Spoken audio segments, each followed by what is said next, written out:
Hello guys, so very good evening to all of you. Am I audible and visible?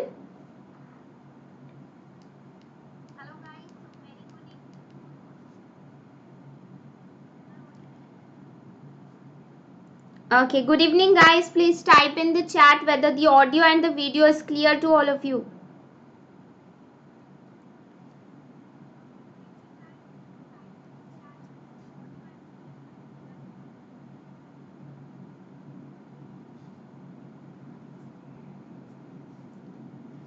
Okay चलिए start करते हैं session को. I think the audio and video is fine. Hello Sheetal. Yes, welcome guys, welcome to Bank Pro. This is Ruhi, your friend, mentor, educator and guide at Unacademy. So Unacademy पे guys I handle bank exams as well as regulatory body exams. So मेरे कुछ batches lined up है next 3 to 4 months के लिए guys. यहाँ पर SBI PO, IBPS and RRB के लिए complete preparation करा रही हूँ for general awareness section. So you can see this upcoming batch which is target SBI PO starting from 7th of April. Okay, so GA current affairs batches आपके चालू है. इसी के बाद 14th ऑफ अप्रैल से आपका कॉम्प्रिहेंसिव बैंकिंग अवेयरनेस का भी कोर्स जो है स्टार्ट होने वाला है. Okay, it will cover your banking and financial awareness for all the bank exams. Okay, basic to advance level का बैच रहेगा गाइस, जिसमें आपका हर एक टॉपिक बैंकिंग से लेकर फाइनेंशियल और इकोनॉमिक अवेयरनेस से लेकर हर एक टॉपिक पर कॉन्सेप्ट वाइज डिस्कशन होगा. देन इसके बाद ये सारी डिटेल है मेरे अपकमिंग बैचेस के, current affair analysis and banking awareness. इसके बाद एक 1000+ MCQ का बैच भी होगा followed by both this courses. And guys, so it will complete your entire preparation for your upcoming bank exams. And a very very important announcement, ठीक है, आज 6th और 7th को 2 दिन के लिए ये लिमिटेड पीरियड ऑफर है, जहां पर अगर आप बैंक कैटेगरी का सब्सक्रिप्शन ले रहे हो गाइस, तो बैंक कैटेगरी में आपको ये सारे कोर्सेज का एक्सेस मिलता है. सारे इंडिया के टॉप एजुकेटर्स जो कि आपके बैंक एग्जाम्स के लिए पढ़ाते हैं. इसके साथ मैं रेगुलेटरी बॉडी एग्जाम्स के लिए भी पढ़ा रही हूँ. सो आने वाले जो भी बैचेस रहेंगे after SBI, it will be comprehensive batches for RBI grade B as well. So accordingly आप अपना सब्सक्रिप्शन प्लान कर सकते हो. और ये 2 दिन के ऑफर है. अगर 12 मंथ का सब्सक्रिप्शन आपको लेना है, 1 साल का अनअकैडमी का सब्सक्रिप्शन, तो अगर ये 2 दिन के अंदर आप सब्सक्रिप्शन लेते हो तो 2 मंथ का एडिशनली फ्री सब्सक्रिप्शन आपको प्रोवाइड किया जा रहा है. ठीक है, so this is a very good opportunity where you can cover the entire syllabus in a period of 14 months. Okay, तो याद रखें इस कोड को यूज करना है सो दैट आपको 10% का डिस्काउंट भी अवेलेबल हो जाए. ओके, सो ये रहा Telegram channel. You can just search और you can find the link in the description and you will get the PDFs and updates regarding the session. So let's get started guys with the very first question of the day. Which railway zone has become India's first electrified railway zone in the country? So पहला question है आज का, इनमें से कौन सा railway zone जो है इंडिया का पहला इलेक्ट्रिफाइड रेलवे जोन बना है? Northern zone, west central zone, south central zone या फिर east central zone? very important guys, the correct answer here is west central zone. ठीक है, तो हाल ही में इंडियन रेलवेज द्वारा ये घोषणा की गई है कि वेस्ट सेंट्रल रेलवे जोन जो है आपका first fully electrified railway zone बन गया है. Very very important. Next question, Bhagwati Singh जिनका हाल ही में निधन हुआ है, ही was a or an dash politician, journalist, actor या फिर एनवायरमेंटलिस्ट? Yes, भाविश, क्या type in the comment what's your answer. So Bhagwati Singh जिनका निधन हुआ है, इनका प्रोफेशन आपको बताना है. पॉलिटिशियन, जर्नलिस्ट, एक्टर या फिर एनवायरमेंटलिस्ट? वेरी करेक्ट शीतल, पॉलिटिशियन. ओके, फाउंडर मेंबर रहे हैं समाजवादी पार्टी से और फॉर्मर यूपी मिनिस्टर भी रह चुके हैं. तो पॉलिटिकल ऑब्विचुअरी है ये, याद रखिए. पॉलिटिकल ऑब्विचुअरी आपके एग्जाम पॉइंट ऑफ व्यू से काफी इंपॉर्टेंट होती है. गाइस सेशन को शेयर कर दिया करें सो दैट आपके लिए मैं ऐसे ही अच्छे अच्छे सारे कंपाइलेशन क्वेश्चंस के लाओ जो आपके एग्जाम के लिए बहुत बेनिफिशियल रहेंगे. Okay, so kindly share the link with your friends also so that all of you can benefit. Recently, Sergey Lavrov arrived in New Delhi. He is a foreign minister of which nation? Russia, Myanmar, Australia या फिर New Zealand. सर्जी लाव्रोव हाल ही में दिल्ली में arrive किए हैं. किस country के foreign minister हैं? Very very correctly answer Kartik. The answer is Russia. Russia के फॉरेन मिनिस्टर हैं. ये इंडिया को 2 दिन के विजिट पर आए हैं. Okay, will meet the external affairs minister S Jaishankar. Okay, so doctor S Jaishankar जो कि हमारे एक्सटर्नल अफेयर्स मिनिस्टर है, इनको विजिट करने के लिए 2 दिन के टूर पर यहाँ पर सर्जी लाव्रो है. आपको इनका नाम याद रखना है. काउंटर क्वेश्चन या फिर अलग तरीके का क्वेश्चन भी बन सकता है as to who is the foreign minister of Russia who visited India. Okay, तो याद रखिए सर्जी लाव्रोव. अगला सवाल है यहाँ पर, दुनिया का पहला animal vaccine against the novel corona virus has been registered in dash. China, USA, Russia या फिर ऑस्ट्रेलिया. Very very important. दुनिया का पहला एनिमल वैक्सीन है कोविड-19 के लिए, कहाँ पर रजिस्टर किया गया है? Yes, it is Russia again. Okay, so Russia ने ये दुनिया का पहला एनिमल वैक्सीन अगेंस्ट कोविड-19 को रजिस्टर किया है. ठीक है, सो कंट्री की जो एग्रीकल्चर सेफ्टी वॉचडॉग है रैसल कॉन्ज़ोर. ओके, तो ये याद रखना है आपको, एग्रीकल्चर सेफ्टी के लिए वॉचडॉग है रशिया का रैसल कॉन्ज़ोर, जिन्होंने दुनिया का जो है पहला एनिमल कोविड-19 वैक्सीन को रजिस्टर किया है. The vaccine for animals developed by a unit of Russell Consor, Federal Service for Veterinary and Phytosanitary Surveillance was named Carnivac. Very very important. ठीक है, तो अब ये जो वैक्सीन है इसका नाम क्या दिया गया है याद रखना आपको, कार्निवैक को. ओके, किसके द्वारा? रशिया के द्वारा ये रजिस्टर किया गया है. 3 टाइप के सवाल यहाँ से बन सकते हैं. कंट्री का नाम आपसे पूछ सकता है. दूसरा, किसके द्वारा ये रजिस्टर किया गया है? The agriculture safety watchdog of Russia. And third, the name of the vaccine Carnivac Cov. इनमें से कौन से ऑर्गेनाइजेशन ने Sankalp se Siddhi village connect drive को लॉन्च किया है? AICL, IIFCO, ट्राइफेड या फिर NABARD. Come on answer in the comment. इनमें से किस ऑर्गेनाइजेशन ने संकल्प से सिद्धि विलेज कनेक्ट को जो है कनेक्ट ड्राइव को लॉन्च किया है? Very correct, it is TRIFED. TRIFED under ministry of tribal affairs. Ministry is also important. Ministry of tribal affairs के तहत Sankalp se Siddhi village and digital connect drive यहाँ पर लॉन्च किया गया है. नेशनल हेल्थ पॉलिसी है रेयर डिसीजेस के लिए, जिसके लिए हाल ही में अप्रूवल दिया गया है. तो इस पॉलिसी के मुताबिक financial support of ₹20 lakh is to be provided under which of the following? The option is Rashtriya Arogya निधि, आयुष्मान भारत, जन आरोग्य योजना या फिर आम आदमी बीमा योजना.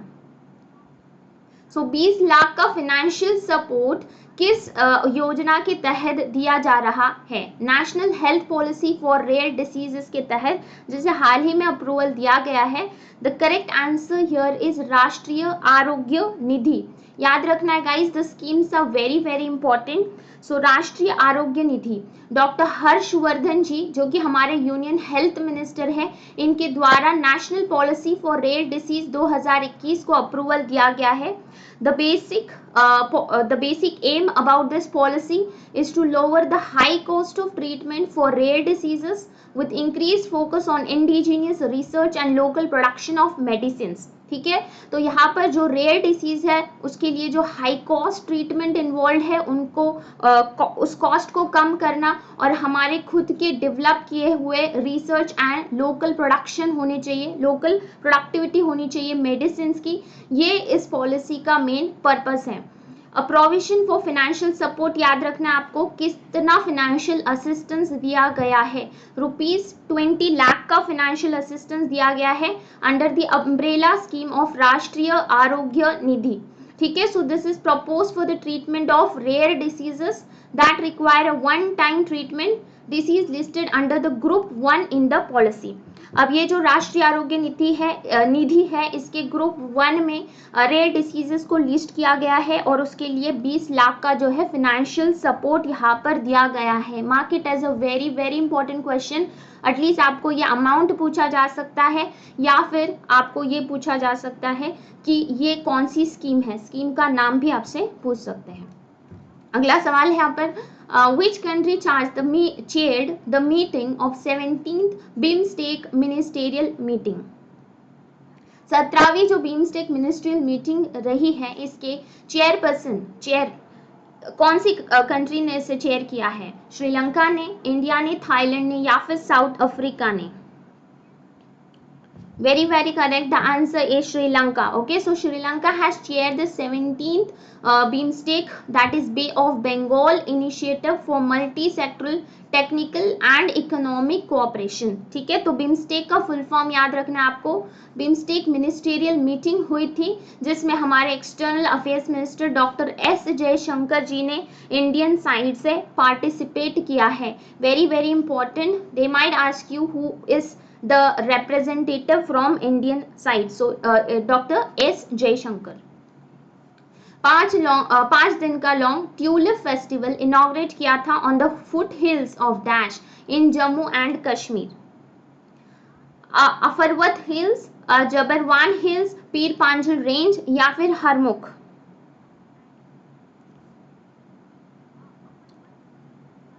चलो आंसर करो. ट्यूलिप फेस्टिवल का इनॉग्रेशन कहाँ के फुट हिल्स पे हुआ है? जम्मू एंड कश्मीर में on the foothills of Zabarwan hills. Okay, याद रखें जम्मू एंड कश्मीर के जबरवन हिल्स. तो एग्जैक्ट प्लेस आपको याद रखना है Zabarwan hills on the banks of dal lake. Dal lake starting question बन सकता है, located in Srinagar.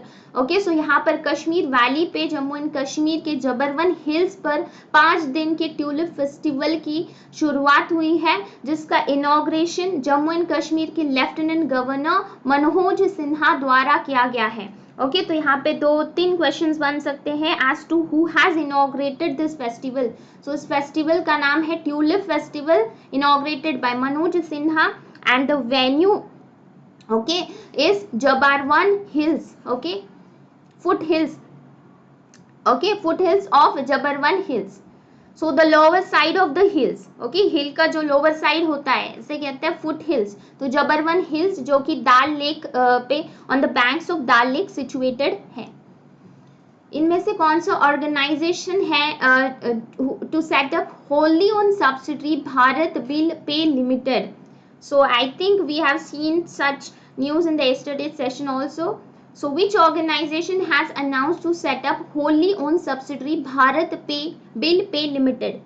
NPCI, RBI, NABARD या फिर IRDA? Guys, IRDA का भी नोटिफिकेशन आ सकता है आपका, insurance regulatory development authority. Okay, so very important, the correct answer here is NPCI, National Payment Corporation of India. Okay, NPCI ने अनाउंस किया था formation of wholly owned subsidiary firm जिसका नाम NPCI Bharat bill pay limited है. अगला सवाल है, who has been roped as a brand ambassador of Digit insurance? Priyanka Chopra, Rohit Sharma, Shahrukh Khan या फिर विराट कोहली? इनमें से ब्रांड एम्बेसडर कौन बना है डिजिट इंश्योरेंस का? Very correct Rahul, Virat Kohli is your correct answer. Digit insurance के ब्रांड एम्बेसडर विराट कोहली बने हैं. So Kohli has also invested in Digit insurance in the past. Okay, so past में इन्होंने डिजिट इंश्योरेंस में इन्वेस्ट किया था और ये कंपनी ने अभी इनको ब्रांड एम्बेसडर डिक्लेयर किया है. So with this association, the company aims to carry the message of making insurance simple through the cricketer. Okay, very important. यहाँ पर इंश्योरेंस को और सिंपल एंड कन्वीनियंट बनाने के लिए विराट कोहली को ब्रांड एम्बेसडर यहाँ पर चुना गया है. अगला सवाल हमारा, recently RBI governor retired from his post in 2021. Who is he? Mahesh Sharma, Viral Acharya, LV Prabhakar या फिर बीपी कानूंगो? इनमें से कौन से आरबीआई गवर्नर ने हाल ही में अपने पोस्ट से रेजिग्नेशन दिया है? Very very important, a short question in one of your examination. Very correct, the answer is B P Kanungo. ठीक है, so B P Kanungo okay has retired from his position recently.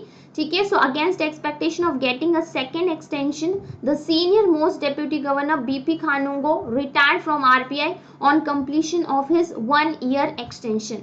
ठीक है, तो ये एक साल के एक्सटेंशन पे ही इन्होंने अपने पोस्ट से रेजिग्नेशन जो है या फिर रिटायरमेंट जो है दी है. अगला सवाल है, United Nation declares dash as international day of conscience. 2 April, 3 April, 4 April या फिर 5 April. International day of conscience कब मनाया जाता है? Very good guys, today you are answering, very nice. चलो बिल्कुल सही है, 5 अप्रैल को हर साल इंटरनेशनल डे ऑफ कंसाइंस मनाया जाता है.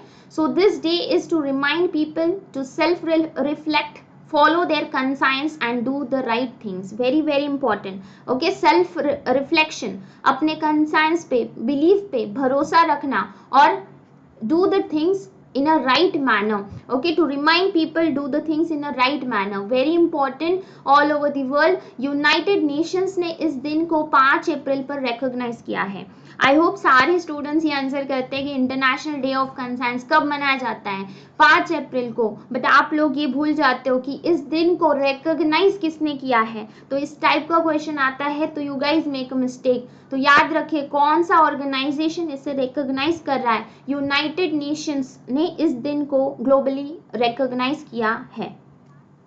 अगला सवाल है, agriculture in India contemporary challenge. Okay, challenges. इस बुक के ऑथर कौन है? अर्जुन सिंह, मोहन कांडा, सारस्वती बासु या फिर एम.एन. द्रौपदी. याद रखिए गाइस, अगर आप ये क्विज कर रहे हो तो आई थिंक आपको कुछ और करने की जरूरत नहीं है. डेली 6 PM आप ये क्विज को लाइव अटेंड करो बैंक प्रो पे.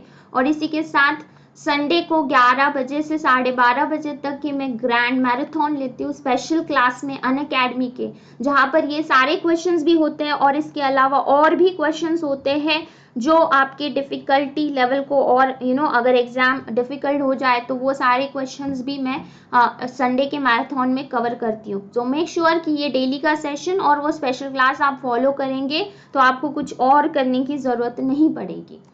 सो यहाँ पर agriculture in India contemporary challenges, इस बुक के ऑथर है Mohan Kanda. Very very correct. Okay, yes Kartik, I am doing good. Okay, so आप सबकी दुआएं है. ओके, मैं अभी ठीक हूँ. सो एम वेंकैया नायडू जी ने, vice president M Venkaiah Naidu ji, जिनके द्वारा ये बुक को जो है रिलीज किया गया है. ओके, सो याद रखना है बुक को रिलीज किसने किया है? M Venkaiah Naidu. Agriculture in India Contemporary Challenges in the context of doubling farmers' income by former Andhra Pradesh Chief Secretary Mohan Kanda.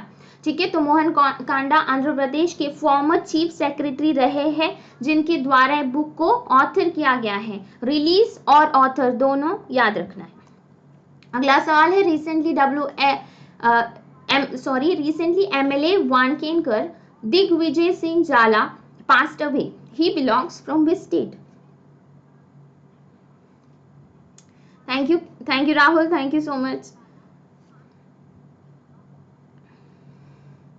So आप सबको देख के और एनर्जी आ जाती है मुझे.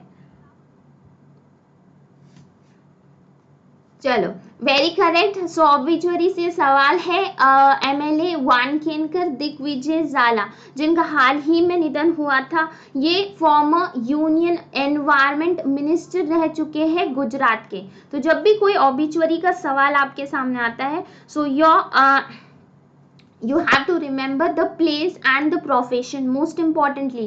so यहाँ पर गुजरात के फॉर्मर यूनियन एनवायरमेंट मिनिस्टर रह चुके हैं एंड MLA भी रह चुके हैं गुजरात के, वानखेड़कर दिग्विजय जाला. ओके, हाल ही में इनका 88 की एज में निधन हुआ है. अगला सवाल है, कितने मेडल्स जीते हैं इंडिया ने at third Sheikh Hamdan bin Al Maktoum Dubai para badminton international championship 2021. ठीक है। सो 2021 का तीसरा ये इंटरनेशनल चैंपियनशिप हुआ था जिसमें इंडिया ने कितने मेडल्स जीते हैं? 18, 20, 22 या फिर 25 मेडल्स जीते हैं? Very correct, the answer here is 20 medals जीते हैं। Very good. Okay, so badminton defending world champion Pramod Bhagat ने 2 मेडल्स हासिल किए हैं as India finish their champion in the third tournament. Okay, so ये इंटरनेशनल जो इवेंट हुआ था इसका वेन्यू आपको याद रखना है, दुबई में हुआ था। तीसरा इसका एडिशन रहा था और टोटली इंडिया ने कितने मेडल्स जीते हैं? तो टोटली 20 जीते हैं, जिसमें से वर्ल्ड चैंपियन प्रमोद भगत ने 2 गोल्ड मेडल्स इंडिया के लिए हासिल किए हैं। Which state accounted for the highest collection of 90,000 crore from small saving schemes like PPF and NSC? Public provident fund और नेशनल सेविंग सर्टिफिकेट के लिए 90,000 करोड़ का हाईएस्ट कलेक्शन इनमें से किस स्टेट का रहा है? Okay, the answer was 20। Very correct. एक बार रिफ्रेश करो, कॉमन स्लेट जा रहा है, एक बार रिफ्रेश करो। West Bengal. Okay, so very correct guys. याद रखिए टोटल अमाउंट 90,000 करोड़ का है। कौन से स्कीम्स के लिए है? एनएससी और पीपीएफ के लिए है। So West Bengal which is the midst of high pitched assembly election account for the highest collection of 90,000 crore on NSC and PPF among the states and union territories. ठीक है, सो जो कुल मिला के आपका 15% है of the total corpus. Okay, so सारे states का मिला के 15% हिस्सा जो है यहाँ पर वेस्ट बंगाल का है। Okay, which is 90,000 crore. Next question, as per the diplomats India, UAE and Israel trilateral trade to be reached to how much amount by 2030?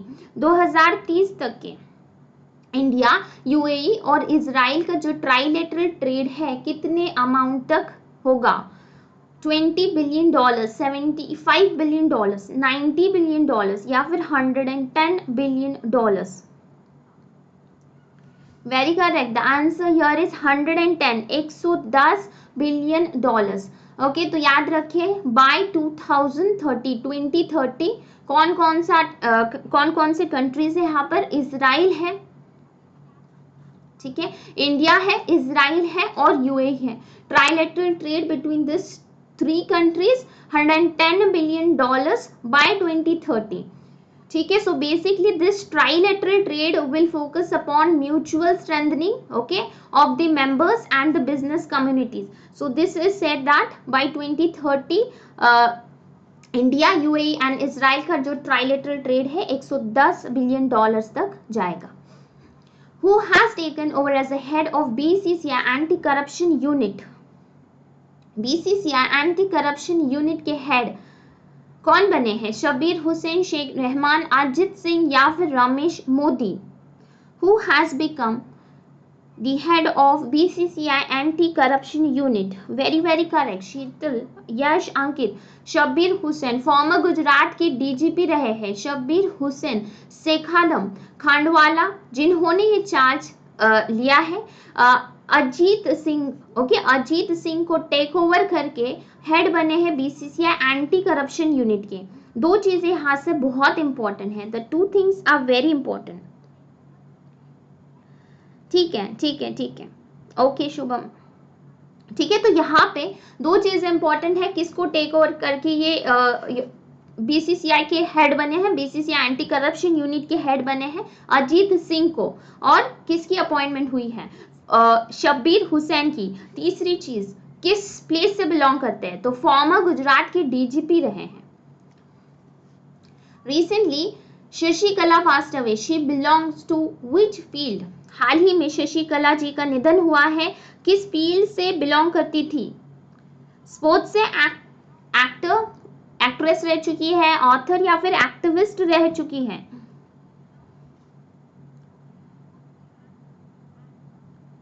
Okay very good, answer is actress, veteran actress रह चुकी है शशिकला। हाल ही में इनका मुंबई में निधन हुआ है at the age of 88। Age कभी पूछते नहीं है, याद रखिए, प्लेस आपसे पूछी जाती है। Next, recently Suhas Kulkarni who passed away was related to which field? Suhas Kulkarni किस फील्ड से रिलेट करते थे? Sports, writer, politics, social activist?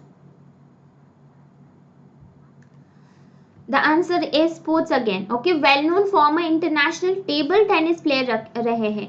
याद रखना है यहाँ पर स्पोर्ट्स से एग्जैक्ट स्पोर्ट भी आपसे पूछा जा सकता है, किस स्पोर्ट से रिलेट करते थे, तो टेबल टेनिस के इंटरनेशनल प्लेयर रह चुके हैं सुहास कुलकर्णी। हाल ही में इनका ठाणे में निधन हुआ है।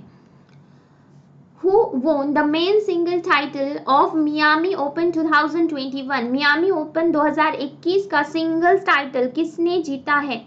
David Malan, Mark Rose, Hubert Hurkacz या फिर Jannik Sinner? Men single title of Miami Open जीता है हुबर्ट हुकास ने। Very very correct. So tennis में 26th seed Hubert Hurkacz of Poland. Okay, very important, किस प्लेस से ये belong करते थे? पोलैंड से। ओके, पोलैंड से बिगेस्ट टाइटल इन्होंने जीता है मेन सिंगल में मियामी ओपन 2021 में। ठीक है, तो याद रखना आपको, Jannik Sinner of Italy in the Miami open. तो अब यहां से क्वेश्चन आपसे पूछा जा सकता है, who won? So Hubert Hurkacz won, and basically in which field और in which sports? You have to remember in tennis. Next question, how many digit HSN code? कितने डिजिट का है HSN code? Will be mandatory in invoices of biz of turnover of more than 5 crore? 5, 4, 6, 2?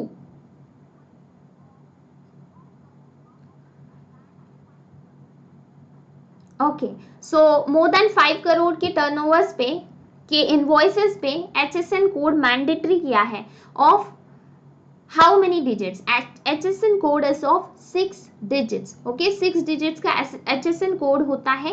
याद रखिए, business with turnover of rupees 5 crore will have to furnish this HSN code or tariff code on the invoices issued for supplies of taxable goods and services from 1st of April onwards. So 1 अप्रैल से आपका finance ministry द्वारा ये कहा गया है कि आपको क्या करना है, ये कोड HSN कोड जो है फर्निश करना है। सो टैरिफ कोड है ये। So basically it is issued on invoices mandatory for the turnover of above 5 crore rupees.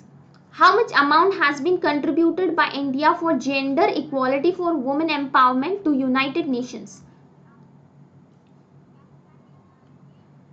सो कितना अमाउंट इंडिया के द्वारा कंट्रीब्यूट किया है gender equality and women empowerment के लिए, यूनाइटेड नेशंस के लिए?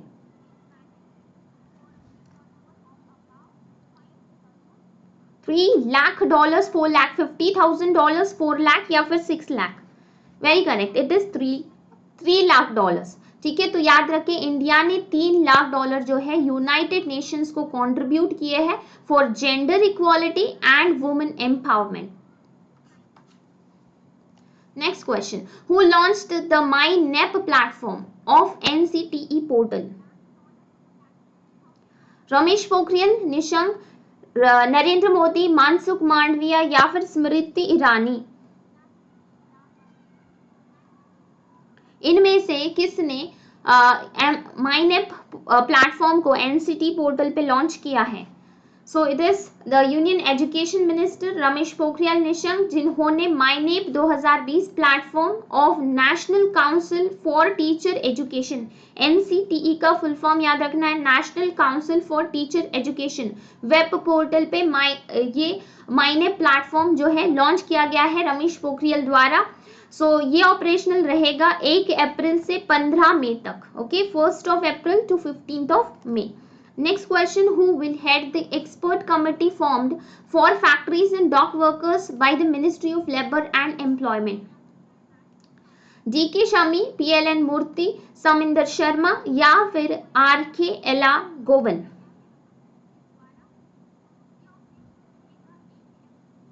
So expert committee के head for factories and dock works which by Ministry of Labor and Employment. Okay, Ministry of Labor and Employment द्वारा ये एक्सपर्ट कमिटी बनाई गई है जिसके हेड है RK Elangovan. Okay, RK Elangovan. So basically guys, labour ministry द्वारा ये committee to review the standards of occupational safety, health and working conditions. Okay, so ये OSHWC कोड के तहत एक कमिटी, एक्सपर्ट कमिटी बनाई गई है जो standards related to occupation safety को रिव्यू करेगी. उसके हेड बने हैं यहाँ पर RK Elangovan. Next question, which state has launched a unique gift scheme to promote Covid vaccination. Covid vaccination को प्रमोट करने के लिए कौन सा स्कीम बनाया, यूनिक गिफ्ट स्कीम बनाया है? किस स्टेट ने ये स्कीम बनाया है? यूपी ने, हरियाणा, मध्य प्रदेश या फिर बिहार ने? Which state has launched a unique gift scheme to promote COVID vaccination? Very very important, UP. Okay, so Uttar Pradesh की चीफ मिनिस्टर योगी आदित्यनाथ जी द्वारा ये गिफ्ट स्कीम लॉन्च की गई है. कोविड वैक्सीनेशन, ज्यादा से ज्यादा लोग कोविड वैक्सीनेशन के लिए कोविड वैक्सीनेशन को एक्सेप्ट करें, ज्यादा से ज्यादा लोग वैक्सीन ले, इसके लिए एक गिफ्ट स्कीम बनाई गई है यूपी के गवर्नमेंट द्वारा. Next, how much amount has been sanctioned for Stand Up India scheme for 5 years by the central government? Okay, the amount here, Stand Up India scheme के तहत 5 सालों के लिए कितना अमाउंट जो है सैंक्शन किया गया है? 466 करोड़, सॉरी 23,466, 24,367, 34,576 या फिर 25,586 करोड़. The answer is 25,586. याद रखिए, सिंपल है, 25,500. Okay, you can remember the approximate figure. 25,500 crores have been sanctioned basically for Stand Up India scheme for the next 5 years by the central government. ठीक है, तो लगभग 1,14,322 अकाउंट्स जो कि स्टैंड अप इंडिया स्कीम के तहत आते हैं, उसके लिए 25,500 करोड़ का सैंक्शन गवर्नमेंट द्वारा दिया गया है. Headquarters NPCI. NPCI very much in news. So what is the headquarters of NPCI? New Delhi, Mumbai, Chennai, Kolkata. Do not prepare separately for static. Static is always asked as a part of your current affairs.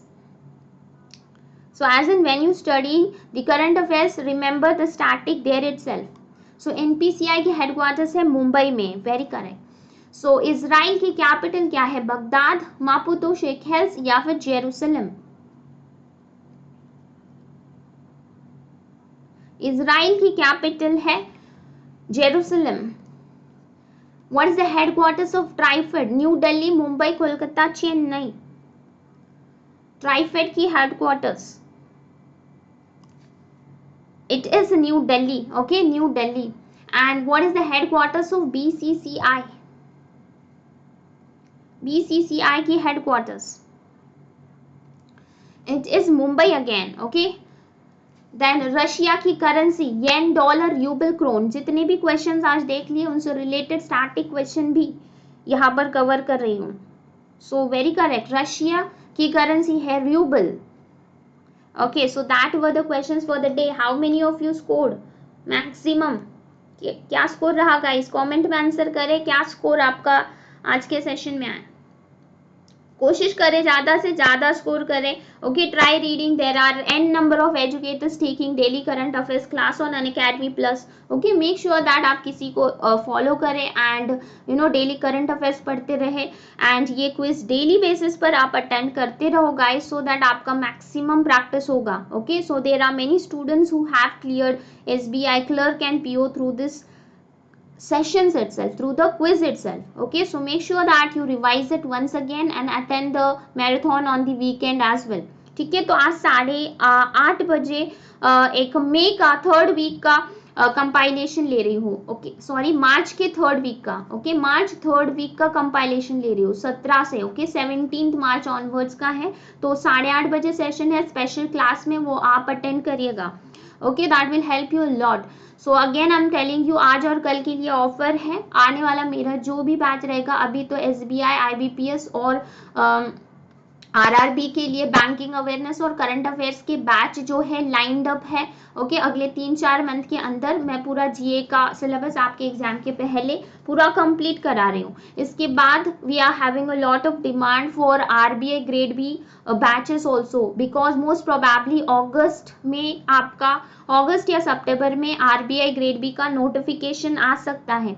तो उसके बाद भी long term batches आपके regulatory body exams के लिए आएंगे and it will be in the bank category. So you can go for a long term subscription.